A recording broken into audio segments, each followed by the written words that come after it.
Knock knock. Bailey? Yes. Hi there, my name's Riley. I'm a student nurse practitioner at Youngstown State University. And today I see you're coming in for a mini mental state exam, correct? Correct. Perfect. All right, so we're going to begin.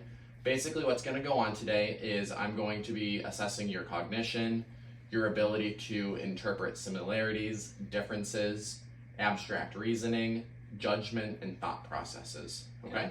Yep. All right, so let's begin. We're going to begin with your orientation and your emotional status. So I want you to tell me your full name and date of birth. Bailey Parrish, 12/12/97. Good. Can you tell me what year it is? 2023. And how about the month? July. And the day? Is Tuesday. And then how about the season? Summer. Good. What country are you currently in? The United States. Perfect. Can you tell me the state? Ohio. How about the town? Wadsworth. And where are you at this given moment? The office. Good. All right, next we're going to be assessing your emotional status. I'm going to be asking you just a series of questions. You can answer yes and no. If you would like to elaborate on them, I am more than comfortable speaking with you about it. Are you ready? Yep. Good. Within the last 30 days, have you had any thoughts of suicide or thoughts of harming other people? No. Good. Within the last 2 weeks, have you felt down, lonely, or depressed? No. Good. And then within the last 2 weeks, have you had little interest in doing day-to-day activities that you typically enjoy? No. Good. And then have you been having any increasing anxiety or depression? No. When you do have increased anxiety or, thoughts of hopelessness or just, depressed mood, how do you typically cope? I will go for a walk, hang out with my friends, play video games, listen to music. Okay, good. So it sounds like you have a good support system. Yep. How are you sleeping at night? Good. On average, how many hours would you say you get a night? About 7. Good. All right. Do you ever feel like people are watching you? No. No? How about hearing things that aren't there? No. Or seeing, shadows or thinking that you see people? No. Have you ever had anything called intrusive thoughts? Thoughts where you just cannot get out of your head. They just are concrete thoughts that do not leave? No. Good. And then do you ever feel like people are talking to you through the television? Mm-mm. Or the car radio? No. And then do you ever have thoughts that like your mind is playing tricks on you? I do not. Okay, good. Next, I'm gonna give you some hypothetical situations. Just tell me how you would respond, okay? Okay. Say you walk outside and you see that your neighbor's house is on fire. What would you do? I would call 911. Good. Do you have your driver's license? I do. Okay. Say you are driving down the street and you are approaching a 4-way intersection and you see that the signals are flashing red. Mm-hmm. What would you do? Treat it as a stop sign. Good. Next, we're going to assess your ability to note similarities and differences, and we're also going to assess abstract reasoning. Mm-hmm. Tell me, what is the similarity between broccoli and carrots? They are both vegetables. Good. An engine is to an airplane as an oar is to what? A boat. Good. Tell me, what is the difference between a magazine and a cookbook? A magazine is for leisure, and a cookbook is for cooking. Good. Next, tell me what this phrase means to you. Never judge a book by its cover. Don't be too quick to assume things. Good. Next, we're going to assess your ability to remember things.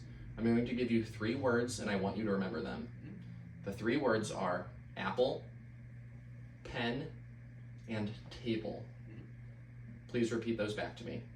Apple, pen, table. Good.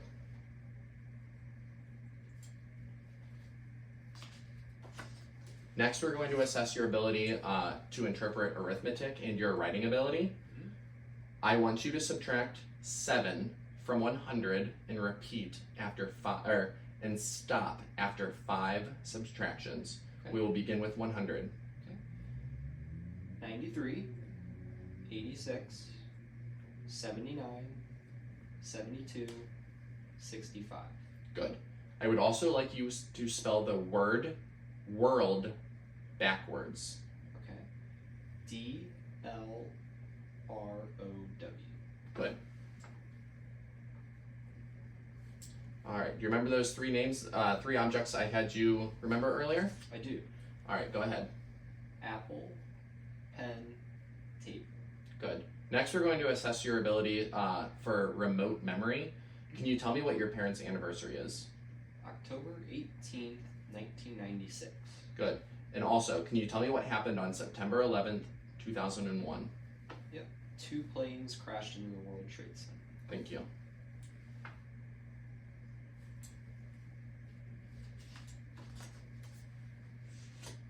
Next, we're going to assess your language capabilities. I want you to tell me, what is this?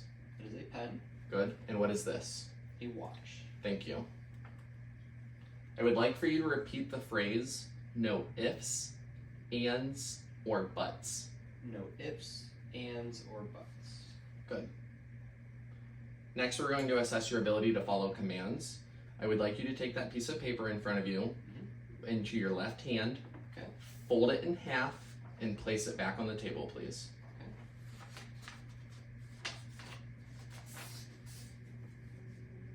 Good. Next, I'm going to have you read, and I want you to obey this command. Thank you.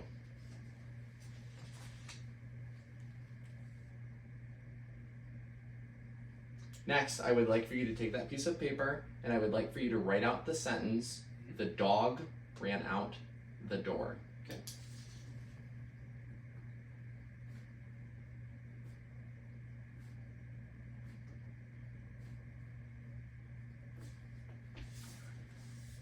Good.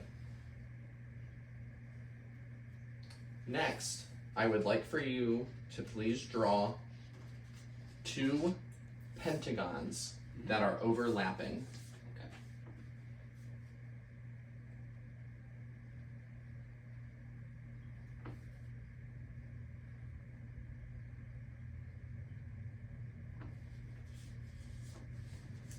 Thank you. Finally, I would like for you to draw an analog clock that has the time 3:30 p.m.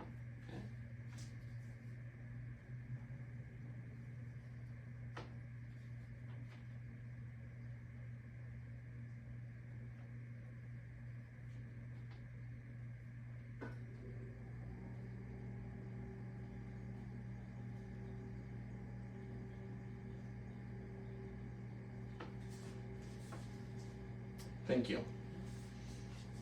All right, Bailey, so that is going to conclude our mini mental state examination today. You received a 30 out of 30, which is great. Do you have any questions? I do not. All right, well, if you do have any questions that come up, you can give me a call at the number provided, and I thank you for your time.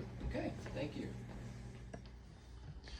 While obtaining my objective data and observing Bailey, I was able to note that the patient was alert, his appearance was appropriate for the season in the setting, he was well groomed, he had a welcoming body language, his emotional status was appropriate for the setting that he was in, he was able to maintain eye contact, and his attention span was appropriate, his words were coherent, he communicated appropriately, and his voice and speech was an appropriate pace, quality, and loudness. He articulated his words well.